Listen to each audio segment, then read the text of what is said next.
2021년 어느 날 삼성이 한국을 떠났다. 삼성그룹 전체가 한국에서 떠나 다른 나라로 옮겨가겠다고 선언한 거다. 다른 대기업들의 움직임도 심상치 않았다. 삼성을 따라서 한국을 탈출할 거라는 예측들이 여기저기서 들려왔다. 물론 여론은 충격에 빠졌다. 한국에서 대기업들은 언제나 당하는 존재였다. 그런 그들이 단호한 태도로 엑소더스를 선언했을 때 사람들은 당황할 수밖에 없었다. 언제나 국민 앞에서 죄인처럼 굽신대던 기업가들이 처음으로 무섭게 느껴졌기 때문이다. 섭씨 99도의 물을 끓게 만드는 건 언제나 마지막 1도다. 임계점 아래에서 아슬아슬한 줄타기를 하던 한국은 마침내 그 1도씨를 보태어버렸다. 언제까지고 잔잔할 것만 같던 수면이 무서운 소리를 내며 끌어올랐을 때 그 분노는 돌이킬 수 없는 것이었다. 분명 이런 사태를 예상했던 사람들도 존재했다. 황금알을 낳는 거위들의 배를 아무렇지도 않게 가르는 청와대와 국회, 그리고 여론을 향해 경고를 해오던 사람들이 있었다. 하지만 그런 우려들은 당장 거위의 배를 갈라서 나눠주는 공짜 푼돈과 복지에 도취된 사람들에 의해 가벼이 무시되어 왔다. 반기업 정서 앞에서는 그 어떤 논리도 설득도 통하지 않았다. 지난 수십 년간 사회 각 분야에 반기업 정서가 퍼지고 또 주입되어 왔다. 국민 다수가 기업에 대한 부정적인 인식을 가지게 되었다. 한때 폐허밖에 없던 나라 대한민국. 그런 나라가 기업 중심으로 일으킨 한강의 기적으로 불과 반세기도 지나지 않아 선진국이 되었다.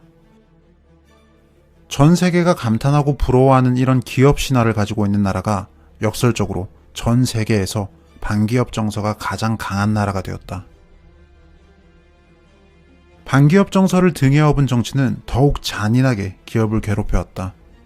국회에서는 기업 활동에 심각한 지장을 주는 반기업, 반시장 법들이 서로 경쟁하듯 등장했다.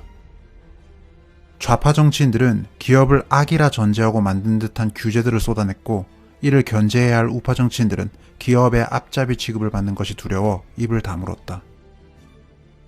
특히 문재인 정부 출범 이후 최근 몇 년 사이에는 거의 징벌 수준의 규제들이 등장했다.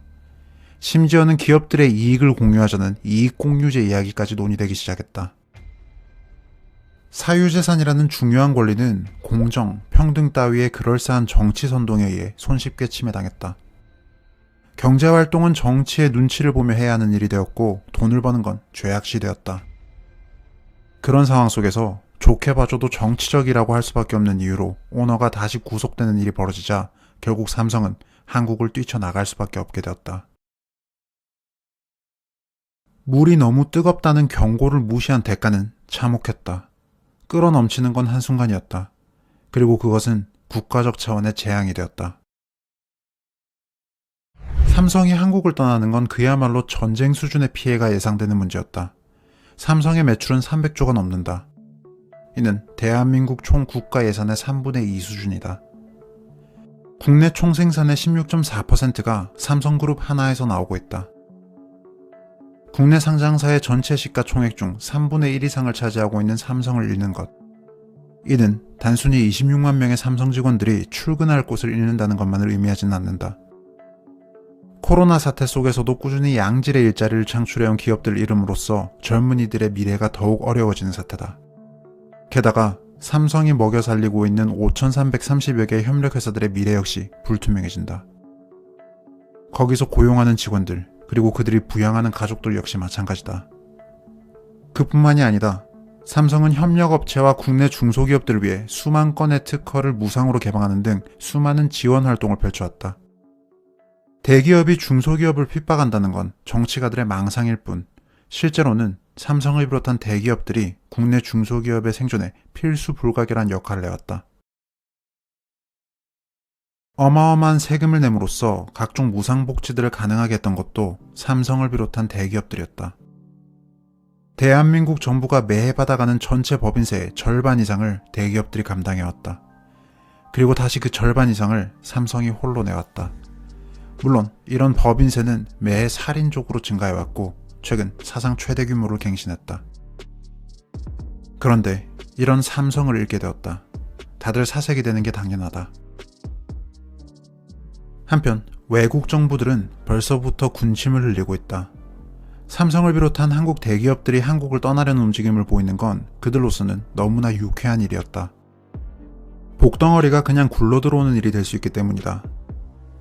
자산 5조 원 이상의 한국 대기업들이 한국 GDP의 84.3%를 창출한다. 어지간한 개발도상국은 이런 대기업 그룹 한둘만 데려와도 순식간에 선진국 문턱에 갈 수 있다. 이를 가장 절실하게 느끼고 있는 건 바로 베트남이다. 베트남에는 삼성전자 공장이 있다. 그리고 이 베트남 삼성전자에서 벌어들이는 돈이 베트남 국내 총생산의 27.6%에 달한다. 베트남 전체가 벌어들이는 돈의 4분의 1 이상이 베트남 삼성 하나에서 나오고 있는 거다.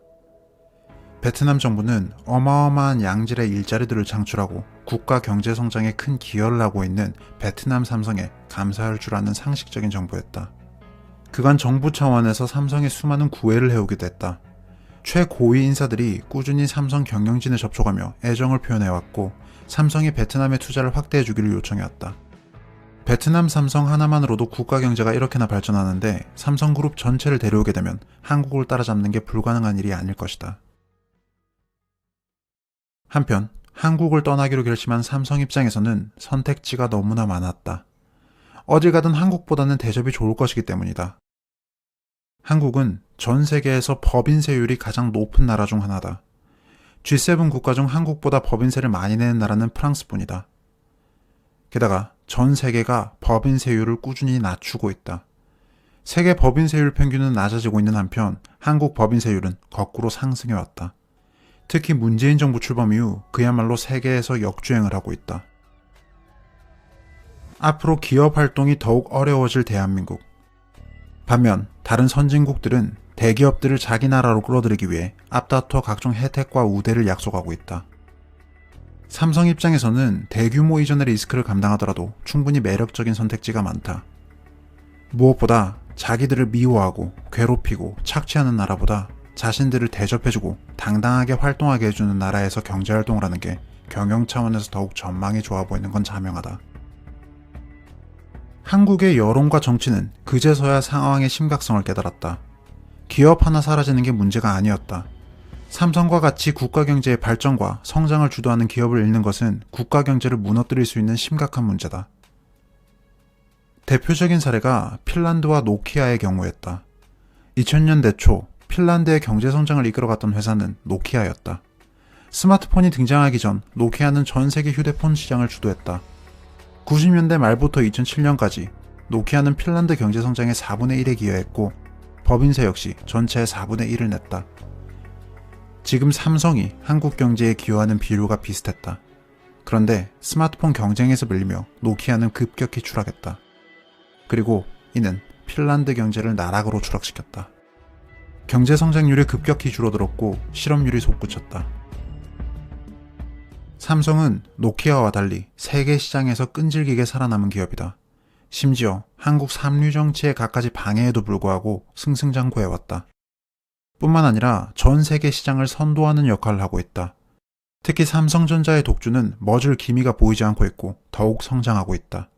미래가 더 기대되는 기업이다. 그런데 한국은 지지와 응원을 보내기는커녕 계속해서 황금알을 낳는 그들의 배를 갈라오기만 했다. 한국 여론과 정치는 절대 인정하지 않으려 하겠지만 사실 그들도 내심 실감하고 있었다. 삼성이 대한민국에서 사라지면 대한민국 경제는 모터를 잃은 자동차처럼 정지하게 될 거라는 사실을. 삼성이 한국을 떠나겠다는 입장을 밝힌 이후 현대차, SK 등 그 뒤를 잇는 기업들도 비슷한 태도들을 보이고 있다. 대기업 그룹들이 국내 총생산의 84.3%를 담당하고 있다. 이들이 한국을 떠나거나 경영 포기 등으로 망하게 된다면 한국은 제3세계 국가로 추락할 수밖에 없다. 결국 광화문에는 촛불이 모여들기 시작했다. 기업가들이 해외로 나가기 전 감옥에 가두자며 시위가 열린 거다. 정치, 언론, 문화, 예술계 등을 통해 장기간 주입된 반기업 정서는 하루아침에 사라지지 않았다. 국민들은 늘 그랬듯 다시 한번 대기업들을 죄인 취급했다. 국가에서 대기업들의 자산을 전부 압류하고 국유화하자는 주장도 나왔다. 한편 상황을 이렇게까지 악화시킨 정치인들에 대한 비판은 없었다. 정치인들이 앞장서서 그런 선동에 나섰기 때문이다. 모든 게 대기업들의 탐욕 때문에 생긴 문제라는 거짓말들. 이런 선동을 감히 비판하는 사람들은 적폐 취급을 당했다. 몇몇 친북 성향 정치인들은 이참에 아예 북한식 경제를 택하자는 말도 했다. 이를 개혁이라고 불렀다. 지난 수년간 한국의 경제를 걱정해왔던 세계의 전문가들은 그렇게 한 국가가 자살하는 시대적 순간을 관찰하는 드문 학술적 기회를 얻게 되었다. 그리고 우원재 씨는 눈을 떴다. 등에 한껏 맺힌 식은땀은 무언가 악몽을 꿨음을 알리고 있었다. 보는 이가 잠든 줄도 모르고 계속 떠들어대던 TV에서는 이재용 부회장의 구속 소식과 이익공유제 소식이 전해지고 있었다. 물이 끓어 넘치는 듯한 기분이 들어 그만 TV를 꺼버렸다.